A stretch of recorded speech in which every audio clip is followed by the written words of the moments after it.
चीन का खतरनाक वायरस भारत में पहुंच चुका है।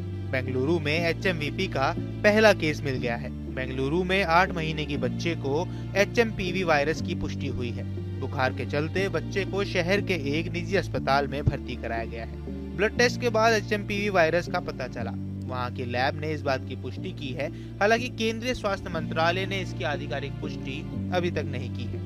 एचएमपीवी वायरस बहुत तेजी से फैल रहा है। इसके प्रकोप को देखते हुए चीन के कई राज्यों में इमरजेंसी घोषित कर दी गई है। चीन के कई इलाकों में हालात बिगड़ गए हैं। चीन में एक बार फिर से मास्क वाला दौर लौट आया है। हजारों लोग इस वायरस की चपेट में हैं। बुजुर्गों और बच्चों में तेजी से संक्रमण फैल रहा है और अस्पतालों के बाहर मरीजों की लंबी लाइनें लगी हुई हैं। वहीं चाइल्ड वार्ड में सबसे ज्यादा मरीज मौजूद हैं। चीन में ह्यूमन मेटान्यूमोनो वायरस तेजी से फैल रहा है। इसके बाद भारत में भी इसको लेकर चिंताएं पैदा हो गई हैं और जब भारत में पहला मरीज मिल चुका है तो इसके बाद चिंता होना लाजमी है। यह वायरस खास तौर से बच्चों में देखा जा रहा है। हालांकि स्वास्थ्य मंत्रालय का कहना है कि भारत के लोगों को इससे घबराने की जरूरत नहीं है। मंत्रालय इस पर बहुत बारीकी से नजर रख रहा है और अंतर्राष्ट्रीय एजेंसियों के संपर्क में है।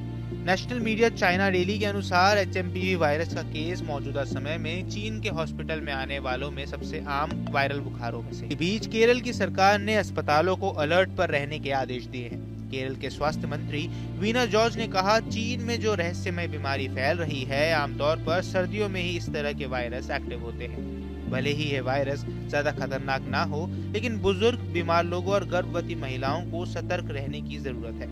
केरल इसलिए भी ज्यादा सतर्क है क्योंकि कोरोना का पहला केस भी वहां से आया था। निपा वायरस हर साल केरल में लोगों की मुश्किलें बढ़ाता है। इसे देखते हुए सरकार ने बुजुर्गों, बीमार लोगों को मास्क लगाकर रहने की हिदायत दी है। वहीं चीन से आई कई रिपोर्ट बता रही हैं कि वहां के अस्पतालों में भारी भीड़ है। सांस के मरीजों की संख्या अचानक दुगनी हो गई है। राइनो वायरस और मानव मेटान्यूमोनो वायरस की वजह से लोग बीमार पड़ रहे हैं। 14 वर्ष की कम आयु के बच्चे इस बीमारी की चपेट में ज्यादा आ रहे हैं। वहीं चीन के उत्तरी प्रांतों में इसको लेकर कोरोना जैसा खौफ है। चीनी रोग नियंत्रण विभाग ने इस बारे में बहुत ज्यादा जानकारी हालांकि शेयर नहीं की है। सिर्फ इतना ही कहा है कि यह निमोनिया जैसी बीमारी है और हम इस पर निगरानी रख रहे हैं। वहीं चीन में फैले एचएमपी वायरस को लेकर भारत सरकार की ओर से भी बड़े अपडेट सामने आए हैं। स्वास्थ्य मंत्रालय ने एचएमपी वायरस को लेकर बड़ी जानकारी दी है। सोशल मीडिया पर लगातार ये दावे सामने आ रहे हैं कि एचएमपी वायरस की चपेट में चीन के लोग आ रहे हैं। कोरोना की तरह ही ये खतरनाक वायरस बताया जा रहा है। मीडिया पर चीन के जो फोटो और वीडियो सामने आए हैं वो डराने वाले हैं। अब ये भी सवाल उठ रहा है कि क्या दूसरे देशों में भी ये फैल सकता है। इस सवाल के बीच स्वास्थ्य मंत्रालय का बयान सामने आया और स्वास्थ्य मंत्रालय ने कहा कि सरकार घटनाक्रम पर नजर रख रही है।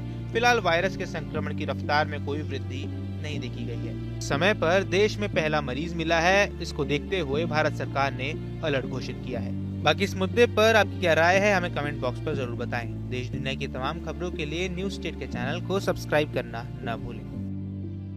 न्यूज नेशन अब व्हाट्सएप पर खबरों की ताजा अपडेट के लिए न्यूज नेशन के इस क्यूआर कोड को स्कैन करें।